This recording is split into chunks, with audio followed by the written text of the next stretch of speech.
Dear colleagues in Taiwan, this is Herbert Puchta, and I'd like to welcome you very much to this session on how to champion young learners on their learning journey.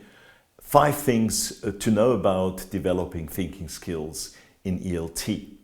2023 marks a very special anniversary. It's the 15th year of the collaboration between Cambridge University Press and Assessment and Hua Tai, their sole distributor in Taiwan. I had the pleasure to actually be with you in Taipei for the 10th anniversary, and it's my pleasure to meet you now in cyberspace on this 15th anniversary.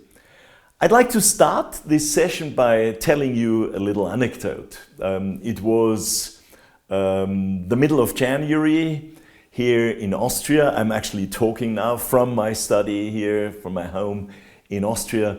It was a few years ago when my grandson was about 4.5 years old. And I was holding him in my arms, and we were watching the snowflakes. It was snowing, so it looked a little bit like this. And then something very exciting happened. My grandson, as I said, probably 3.5 or 4 years old, was looking at the snowflakes, and suddenly he looked at me and said to me, "Can snowflakes think?" And I was very surprised, as you can imagine. And I said, what makes you ask this question? To which he replied, "Just look at them." And honestly, I was a little bit confused. I did not know where he was going. So I said, And he said, I believe snowflakes, look, they can think. And I had no idea what was going on. So I said, And he said, well, look, here, how do they decide? And I said, decide what? And he said, how do they decide where to land? They must be thinking. So he was actually watching and observing that the snowflakes were not falling down in a straight line because of the slight wind. He was noticing that the snowflakes were changing directions as they were falling down. And he thought that whenever they seemed to change directions, maybe they were actually thinking, deciding where to land. So I think that's quite interesting. A 3.5-year-old or a 4-year-old thinking about the world, developing his own kind of theories about what is thinking and who can think, and can objects, can snowflakes, for example, think. I think this is also evidence that children at a pretty early age in their lives are actually able to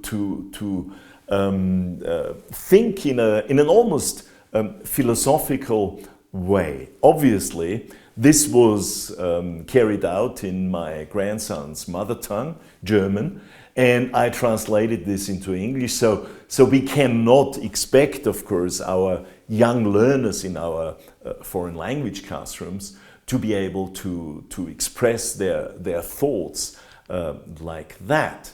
But we will be looking today at a number of issues that I believe are very important when it comes to developing our learners' language skills and their thinking skills at the same time. So we'll be looking at the principle of cognitive challenge as an ongoing teaching and learning principles. We'll be looking at what is called cognitive control functions. I'll explain what I mean by that. Then a few thoughts on life skills, especially the development of the students' creative and critical thinking skills, And last but not least, I'm delighted to be able to present to you a few practical examples from the second edition of Superminds. 2023 is also a special year because this is the year when we are able to present to you the second edition of Superminds, and in the second session I'm going to give today the second edition of Think. So let's start by looking at cognitive challenge as an ongoing teaching and learning principle. Here's a bit of food for thought. Carl Piaf, one of the leading experts in developing thinking skills in young learners, says just because they're busy doesn't mean they're learning anything. So we need to look at some of the findings, some of the recent research findings to help us explain what is actually needed for us to be able to develop primary children's thinking skills. First of all, the more we can manage to gradually help our students to engage in self-regulated learning, the better it will be for the development of their thinking skills and their ability to develop learning to learn skills as part of improving what we call metacognition. Metacognition is the child's ability to think about thinking. And Niklas, my grandson, in the anecdote that I have just told you, he was obviously able to think about thinking in terms of thinking whether snowflakes can think. What we are talking about here is helping learners to understand more and more what's going on in their own thinking process and how they can improve it and make more out of it. Secondly, and that's obviously connected to this, we're talking about the development of metacognitive strategies and that they lead to better academic performance. They will help to improve the outcomes of our students' learning, and that's obviously not just about language learning, it's obviously about any subject they are learning. The more we can engage them in metacognitive thinking and in developing metacognitive strategies, the better for the development of their learning in any subject. We also know from recent research that we are talking about a kind of positive cycle. The greater our students' motivation, the more improved, or the more we'll be able to improve their thinking about thinking. This leads to greater motivation and so on and so forth. So motivation and thinking skills influence one another in a positive way. And last but not least, we're talking about any age really. We're talking about starting a process when children are at primary school, and this is a process that will never stop really. We are talking about lifelong learning, and this lifelong learning is obviously something that is becoming more and more important in today's world. I love this statue, Le Penseur, the thinker, that I actually saw once in a museum in Paris. And this is another quotation by Carl Piaf, who says that learning happens when people have to think hard. So we're really talking about engaging our learners in challenging thinking activities. Of course, teaching young learners is also about having fun. It's about a teacher who has a good sense of humor. It's about singing songs with them and playing games and engaging them in multisensory activities, for example, when we do a TPR activity with them. But we also need to be concerned with challenging them cognitively, because that is, as Karl Piaf stresses here, a very important precondition for the development of their learning process. So let's now have a look at the question of what is called cognitive control functions. Well, cognitive control functions are actually three cognitive skills that are extremely important because they help the child to be able to manage their own learning process better. So I've selected three photos for you. The first one is this image showing what is called our neuronal networks. The more we manage to develop our students' thinking skills, the more these neuronal networks will grow in our students' brain, and that has a very important impact on the development of the student's working memory. The working memory as the first cognitive control function is defined as the ability to hold information in mind and use it.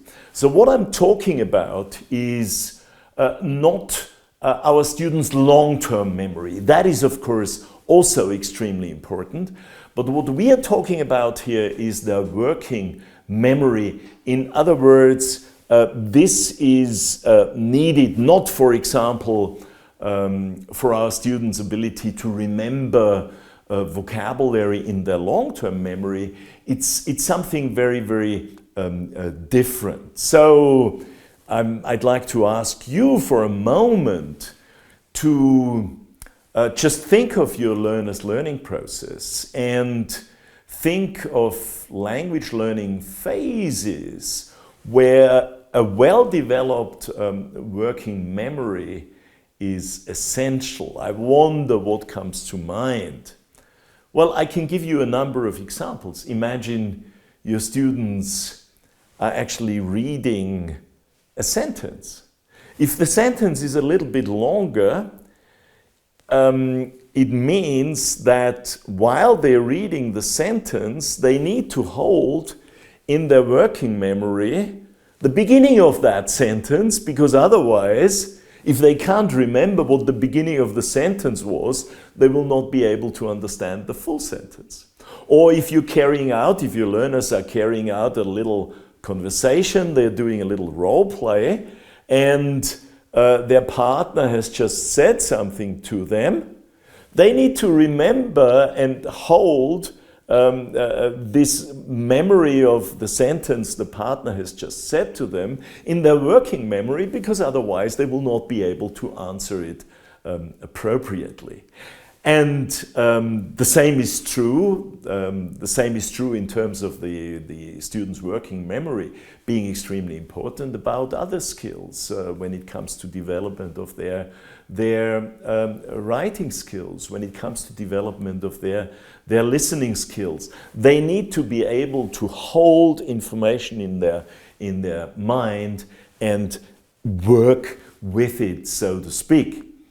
The second one, and this picture I hope gives you an idea what the second cognitive control function is all about, is what is actually called inhibitory control.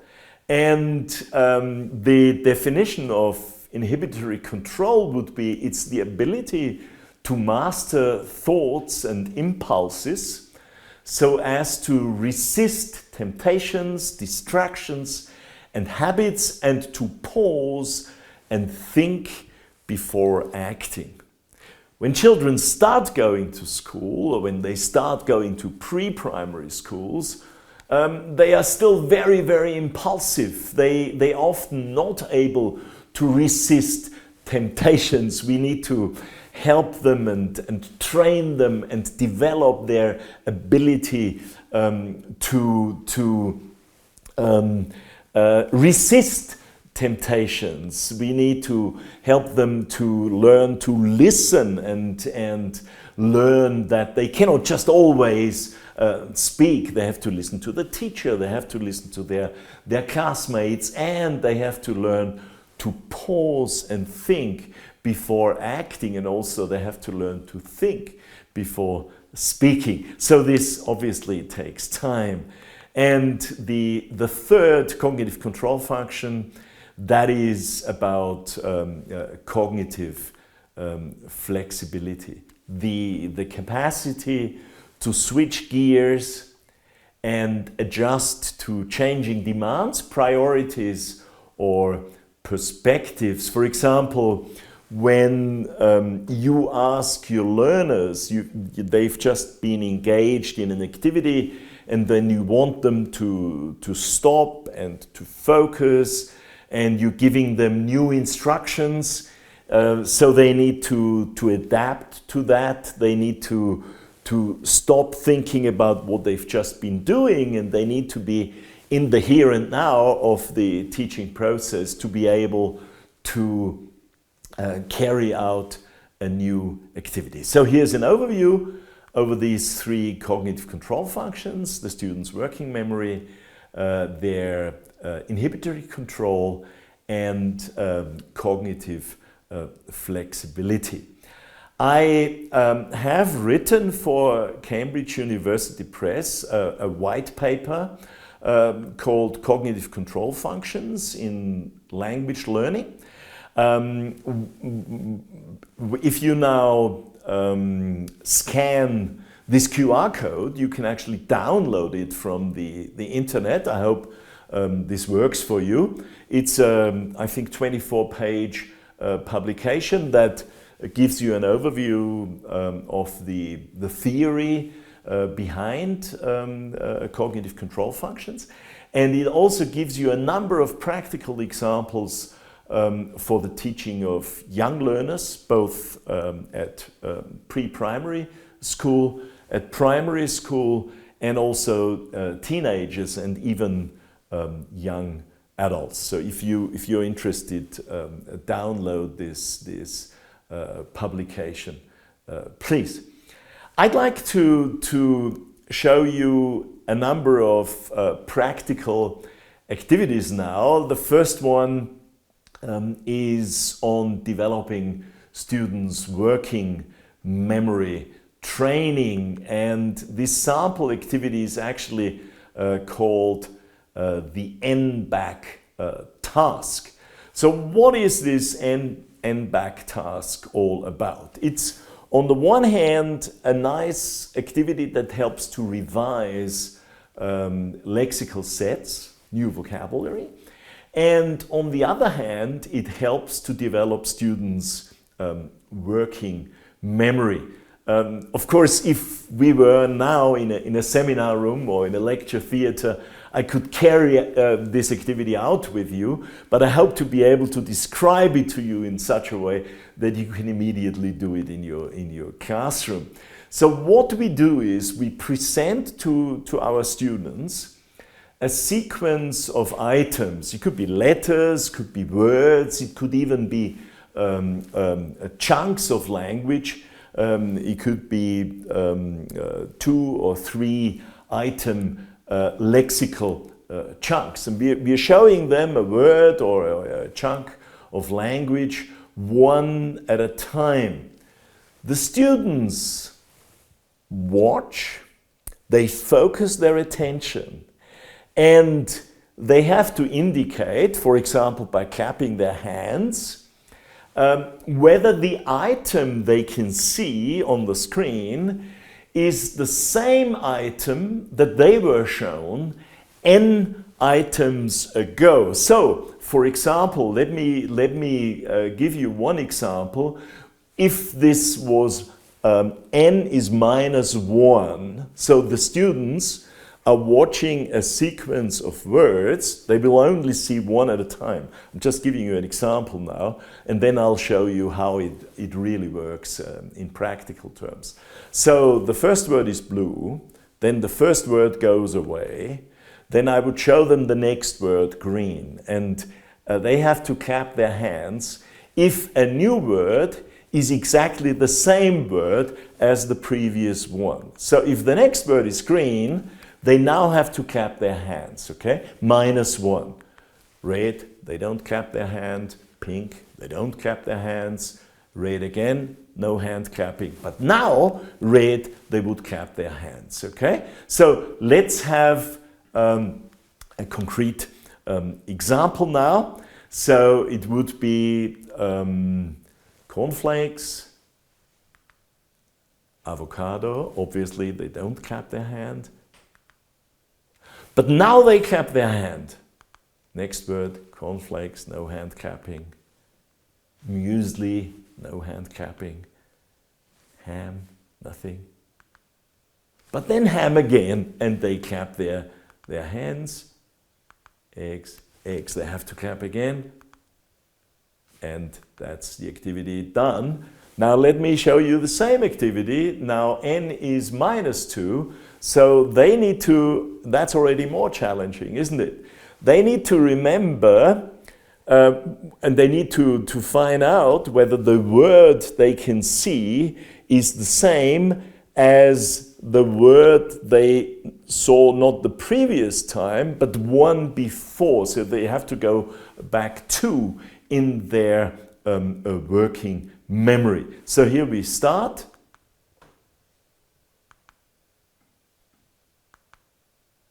And now they would clap their hand.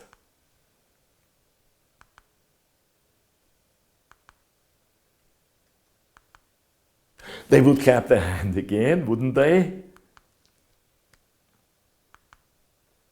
And now again. So obviously you can make this even more challenging. You can do n equals minus 3. I've even done it after students are really familiar with the activity. I have used n minus 4, and that is very, very, very challenging. You can try this out yourself. This is a very important quotation by Steinberg that stresses that this activity is not about challenging students too much. We need to give them training, we need to use it step by step really. So he says, practicing the n-back task has been shown to improve working memory. The training needs to be scaffolded. By this I mean that the activities should be demanding, but not so demanding that they overwhelm the learner's current capabilities. Practicing it might involve repeating multiple item sequences of the same length until this number of items is mastered. So let's really do this in such a way that we use n minus 1 first, then maybe in the next lesson the same activity again, maybe another time the same activity again. Then after using it several times, let's do an n minus 2, work on that with our learners until they're really familiar with it, use it several times like that, and then do an n minus 3. You will see that your learners actually find this challenging, but it's also an activity they really like. Children love being challenged cognitively. This is another activity, I call it Jennifer Says, that develops the students' cognitive flexibility. I'm pretty sure that you're familiar with a game called Simon Says, where the teacher asks the students to listen carefully to the teacher's instructions, and the students carry out the instructions only when the teacher has said Simon Says before the instructions. So when I say stand up, my students are not supposed to stand up. When I say Simon Says clap your hands, they're supposed to clap your hands. Okay, so you start playing Simon Says with your learners. You do Simon Says stand up, Simon Says sit down, Simon Says clap your hands, Simon Says raise your arms, etc., etc., etc. And then while you're playing the game, you change the rules. Remember, cognitive flexibility is about being able to adapt to new instructions, to be able to change one's thinking mode and remain focused. So you change the rules and you say to your students, well, now it's not Simon Says, now it's Jennifer Says. And then you say, Simon Says stand up.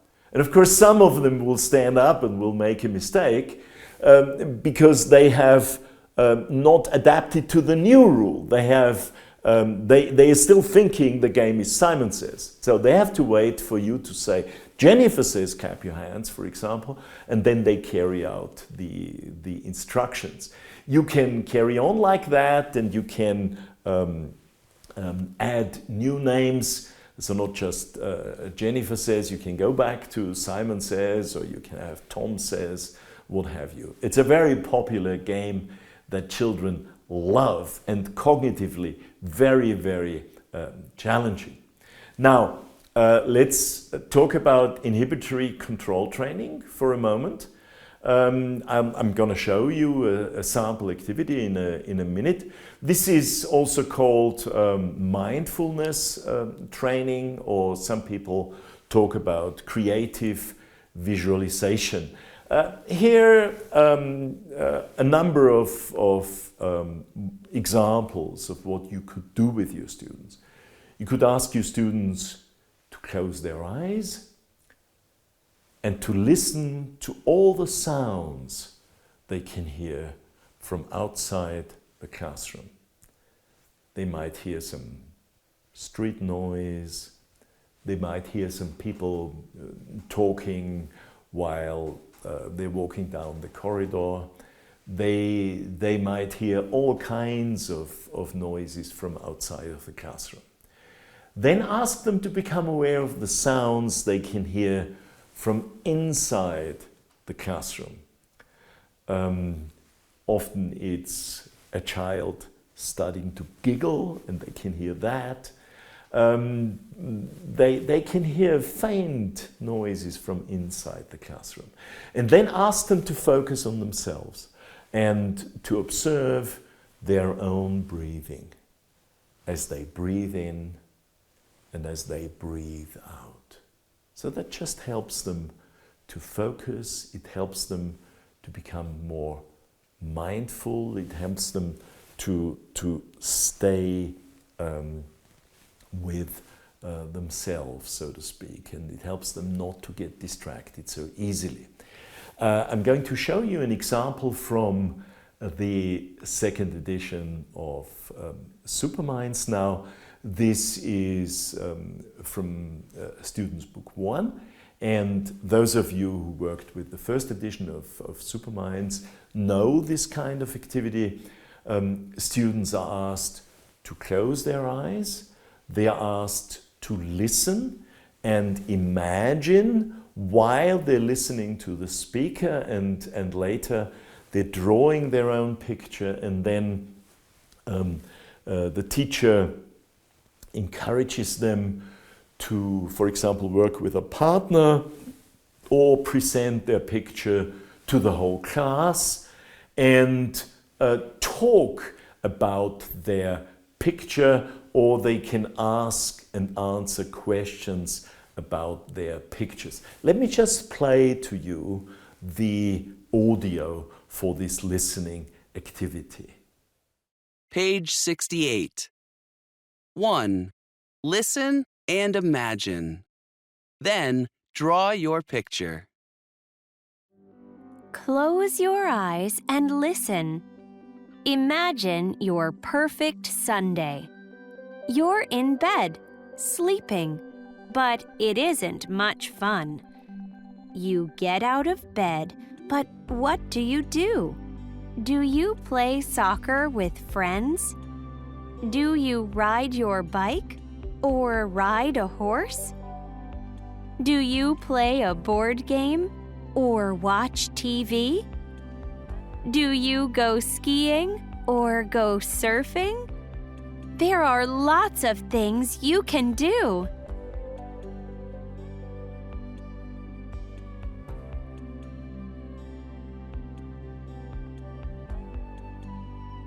Now open your eyes and draw a picture. The next activity that I'm going to show you is also from the second edition of Superminds, of course, again, Students' Book 1. And this is a fun activity. It's a song. The students are actually listening to a song. And they first of all listen to the song and they look at the pictures. It's a song about a magic tree. And there are various kinds of foods growing on this magic tree. Students listen, and while they're listening, they check the food items they can hear in the song. So let's listen to this song first of all, and then I'm going to be talking about an activity that develops students' working memory, or it uses the children's working memory, but it also develops their critical thinking, as you will see. Let's listen to the song first. Page 48. 1. Listen and sing. Then, check the food in the song. 1, 2, 3, 4.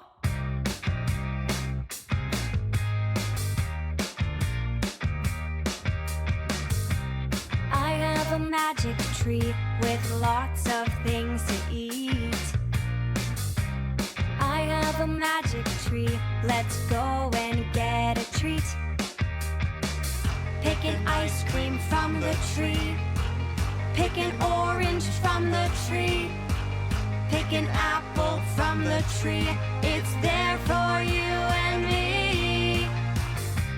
I have a magic tree with lots of things to take.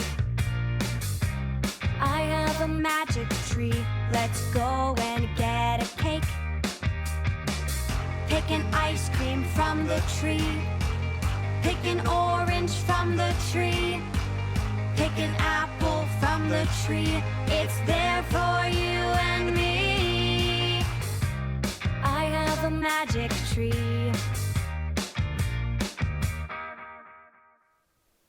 Okay, so students have listened to the song, they've checked the food items that actually grow on the magic tree, and now they are required to engage in some categorizing here. So we are talking about the development of students' critical thinking skills.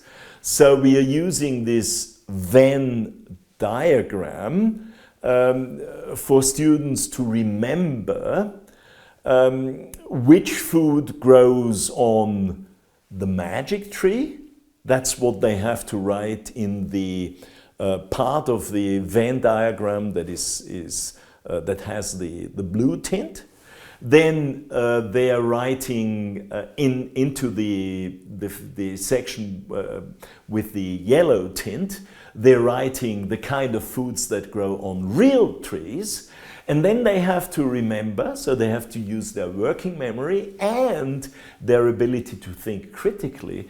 They have to remember food items that grow both on the magic tree from the song and on real trees. And these items, they have to write into the section that overlaps, so it's the green tint here. So what grows on the magic tree and on real trees.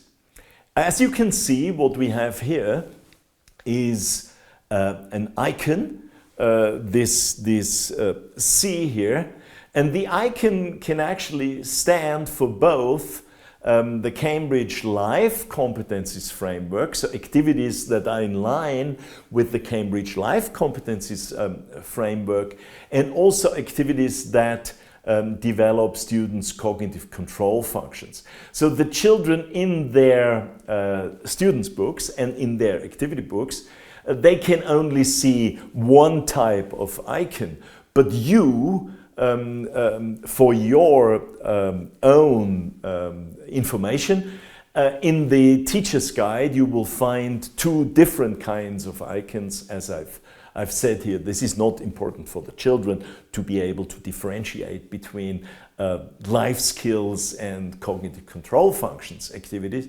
That's information that you have in your teacher's guide.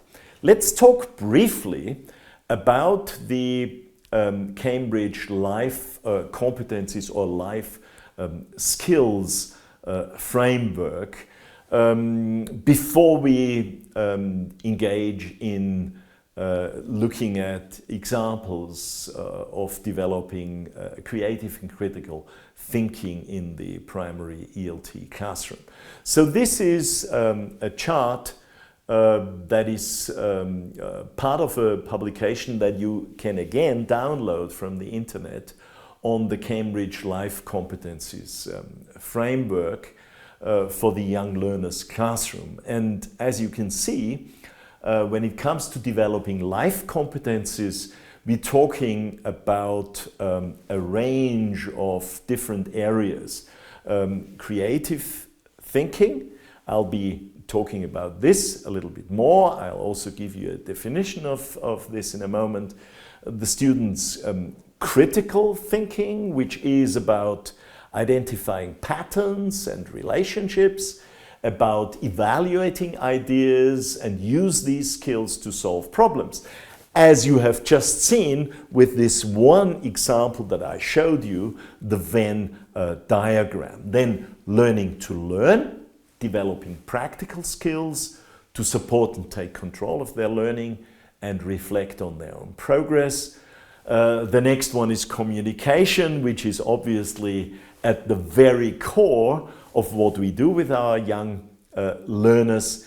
Then we're talking about collaboration, extremely important, not only in life, but extremely important when it comes to language learning, because we need to engage students in pair work, in group work, in various kinds of social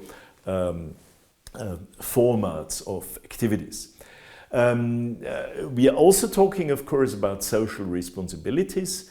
Learners need to recognize and describe different roles and responsibilities. For example, when they're working together, when they're working in groups. And they gradually also need to understand how important values are. They need to understand cultural issues, extremely important, of course. And they also need to understand that global issues play a very important role. And last but not least, the child's emotional development. When children are very young, they often cannot control their emotions really well. They start crying when they have a little conflict with another child. They need to learn that. We were talking about inhibitory control. They need to learn to control their emotions, and they need to develop positive relationships with others. Here is the QR code that I mentioned previously. You can download the Cambridge Life Competencies Framework booklet if you scan this QR code. Now, here is an example, and this is actually from the workbook, from the Superminds second edition workbook. Again, workbook 1 here. This is about cognitive flexibility, and it's obviously about time zones. So we have different time zones, talking about Brazil, Turkey, and China. The students, first of all, read. The teacher helps them to understand that there are actually different time zones. That's not knowledge that a child is born with, so they need to learn about that. And then they do a little activity here, read and write the times. So here it's 7 o'clock in Brazil. What time is it in Turkey? It's and they have to think and make the calculation based on what they've been reading here together with the teacher. And then it says, what time is it in China? It's o'clock. So children are using the language they've learned, they're using the world knowledge they've learned, and they're using their cognitive flexibility to be able to do this task. Creativity, what is that?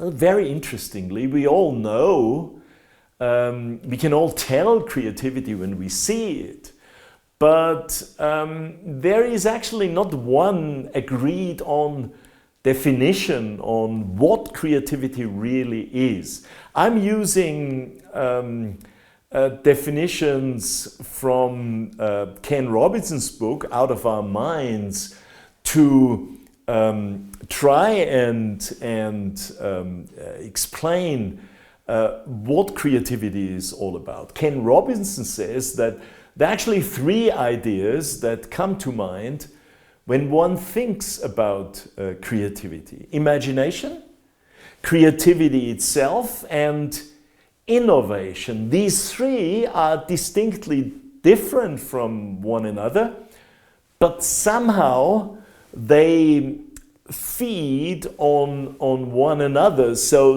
they somehow they hang together. They are all 3 are very important when it comes to being creative. So what is imagination? Well, we could say it's the process of bringing to mind things that are not present to our senses. So when I say to you now, imagine that you're walking out of a house and it's the sun is shining, it's very hot, and now all of a sudden it starts raining and you can feel the rain on your skin. You can imagine that. We're bringing these memories to our senses with the help of imagination. The next one is creativity, and that's the process of developing original ideas that in some way have value. So in the case of Niklas and his thinking about whether snowflakes can actually think, obviously this had great value to himself because he was very engaged. It had also value to me as his grandfather. And when your students are creative in the classroom, it has both value to them, but it also has value to you as the teacher. And last but not least, innovation, the process of putting new ideas into practice. And that is something that is very, very important when it comes to language and language creativity, because language in itself is a very, using language, producing language in itself is a very creative thing. Now, let me show you one little activity here. And this is a TPR activity from the second edition of Superminds.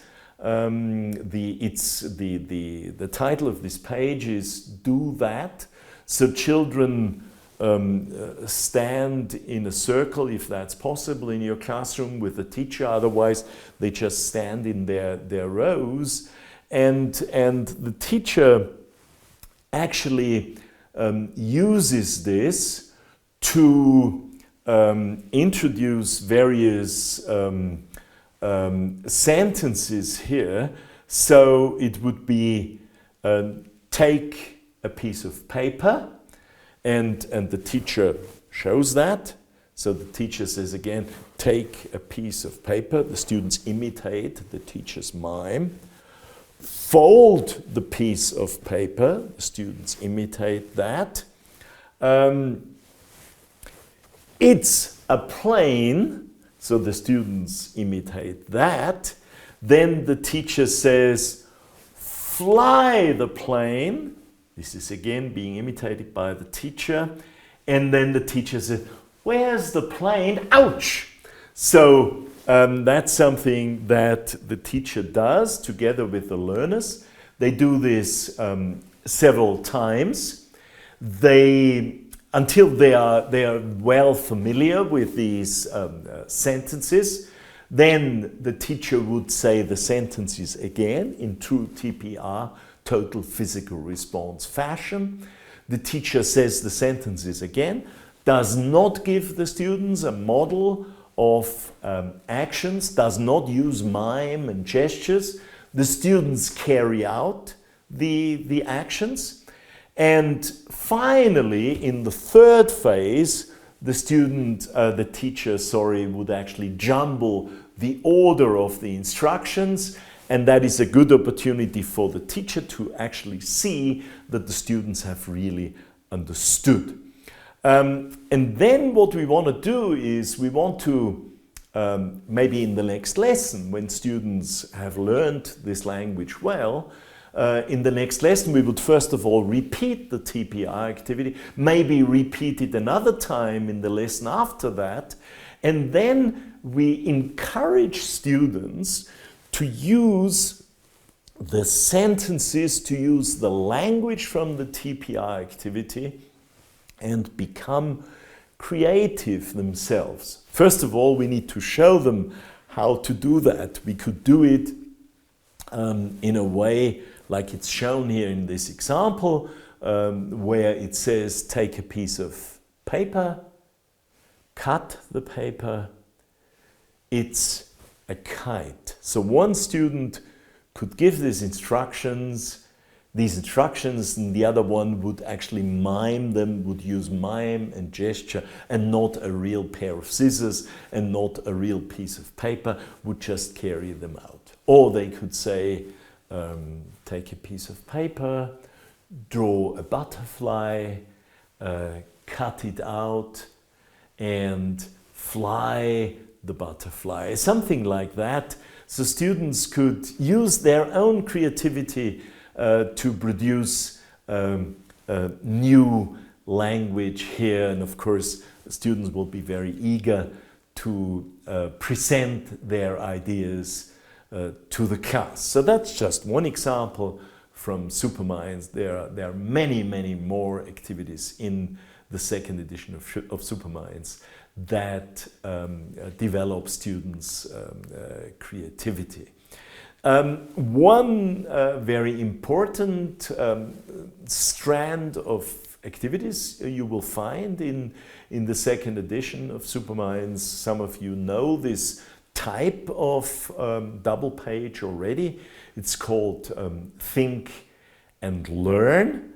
So students learn information about various aspects of life. This is all about world knowledge here. This is titled Homes, so they get to know different types of homes, like in this case a houseboat, a cave house, a tree house, and a yurt.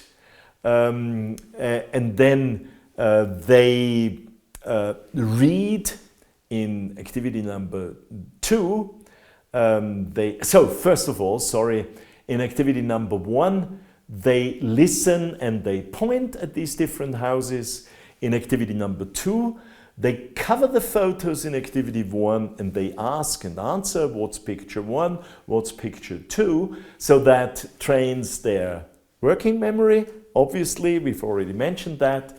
In activity number 3, they're doing some matching, so they look at activity 1 again, they read these sentences and they match the types of houses with the sentences here.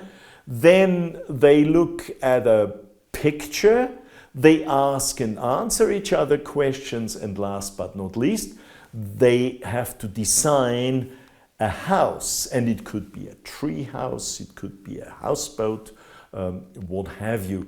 So obviously this goes from working memory towards critical thinking, and it completes the task with some creative thinking. Students are drawing, they write the words next to the drawing, and they can then also be encouraged to talk about their drawings. I'd like to come to a conclusion. I'd like to briefly summarize what I have focused on in this session. It was about 5 things to know about developing thinking skills with young learners. First of all, this needs a holistic approach. As I said at the beginning, of course, the teaching of young learners is about having fun. It's about engaging them in multisensory ways. It's about singing songs with them and playing games with them. But songs and playing games and many other fun activities are not just about fun. They can be used, as I've shown, using examples from the 2nd edition of Superminds. They can be used to develop students' cognitive capabilities at the same time as they're having fun. So we're talking engaging students in fun activities, but challenging them cognitively. I mentioned cognitive control functions, and I mentioned that there is a strong relation between our students' cognitive control functions. You remember the working memory, inhibitory control and cognitive flexibility. Between these cognitive control functions and the learner's self-image and motivation. The more we can manage to help them develop these cognitive control functions, the better their results and the more motivated they will be to learn.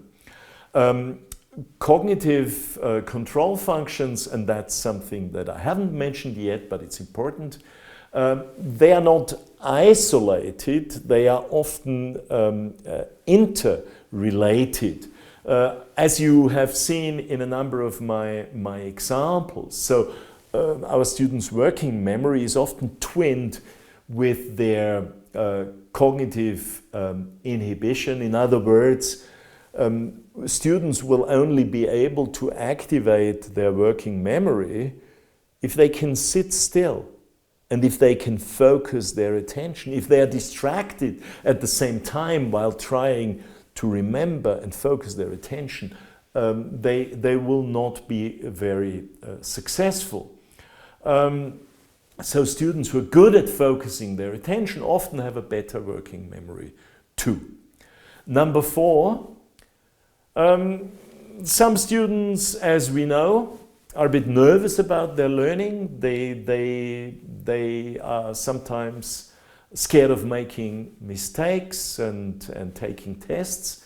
And research clearly shows that they achieve significantly poorer learning results. So that's why supporting them emotionally is so important. It's so important that the teacher is not just a language trainer, but an educator at the same time, helping students to understand that it's okay to make mistakes, because mistakes are actually an important part of learning a language. But of course, the purpose of learning a language is to make fewer and fewer mistakes, and that's why we are training with our students, that we are helping them to improve and use their cognitive resources to gradually become better and better.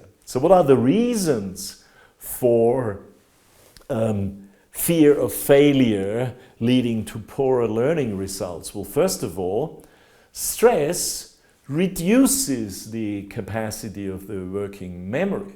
That's why it's so important to help students to relax. That's why those inhibitory control activities where we say close your eyes and listen and just relax and imagine while you're listening. That's why those mindfulness activities are so important. Students who are very worried often talk to themselves while they're doing a task because they're worried, and this inner negative self-talk can actually take up quite a lot of the capacity of their working memory. That's why it's so important to help them to relax and to use their working memory to process information and learn language and develop their own self-concept and become successful learners of the language they're learning, that actually enjoy the learning process and notice that their language and their language skills are growing, and so are their cognitive skills while they're learning the language. Dear colleagues, thank you so much. May I just show you the new covers. This is the second edition of Superminds. I hope you will actually take a look at the books, and I've also added a number of articles and also links where you can get more information, where you can do some reading if you are interested in what I've been talking about, and take this further. Thank you so much. This is the end of today's first session.